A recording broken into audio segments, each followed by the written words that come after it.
Հայաստանում հայտարարագիր ներկայացնելու ժամկետը երկարաձգվեց մինչև նոյեմբերի 1-ը, որոշումը հաստատվեց կառավարության նիստում։ Նախագծով առաջարկվել է փոփոխել ֆիզիկական անձանց եկամուտների համընդհանուր հայտարարագրման համակարգի շրջանակում եկամտային հարկի տարեկան հաշվարկների ներկայացման եւ եկամտային հարկի վճարման վերջնաժամկետները։ ՀՀ հարկային օրենսգրքում լրացումների եւ փոփոխություններ կատարելու մասին նախագիծը նախաձեռնել եւ կառավարության քննարկման է ներկայացրել Ազգային ժողովի տնտեսական հարցերի մշտական հանձնաժողովի նախագահի քաղաքացիական պայմանագիր խմբակցության պատգամավոր Բաբկեն Թունյանը։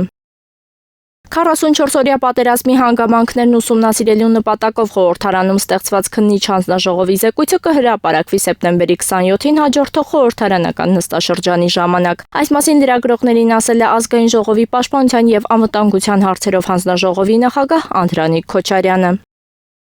Կառավարությունն ընդունել է որոշում, որով կապահովի անհայտ կորած զինծառայողների ընտանիքներին սոցիալական աջակցության տրամադրման շարունակականությունը։ Զինծառայողի ընտանիքին տրամադրվող սոցիալական աջակցության ամսական չափը կազմում է 300,000 դրամ, որը տրամադրվում է միջոցառումը հաստատելու ամսվանից, սակայն ոչ ավելի, քան մինչև անհայտ կորած զինծառայողին դատական կարգով անհայտ բացակայող ճանաչելը։ Մարտի 3-ի դրությամբ դեռևս անհայտ բացակայող ճանաչելու մասին դատական ակտեր չունեցող թվով 22 անհայտ կորած զինծառայողների ընտանիքների աջակցության տրամադրումը դադարեցվել է 2025 թվականի փետրվարի 1-ից։ Որոշմամբ աջակցության վճարման ժամկետը կերկարաձգվի 2 ամսով։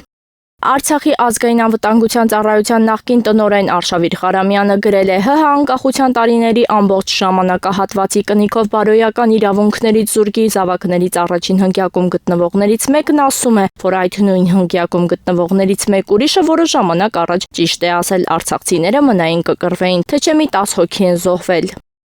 Սամվել Բաբայանը չի հավակնում Արցախի նախագահի պաշտոնին։ Այս մասին հայտարարել են Սամվել Բաբայանի մամուլի ծառայությունից։ Ի պատասխան լրատվամիջոցների կողմից ստացված հարցումների եւ հանրային դաշտում տարածվող չհիմնավորված տեղեկատվության հայտարարում ենք, որ Սամվել Բաբայանը չի հավակնում Արցախի նախագահի պաշտոնին։ Իսկ տարածվող նմանատիպ տեղեկությունները դիտարկում ենք որպես միտումնավոր արշավ ուղղված հասարակական կարծիքի մանիպուլյացիային, ասված է հաղորդագրության մեջ։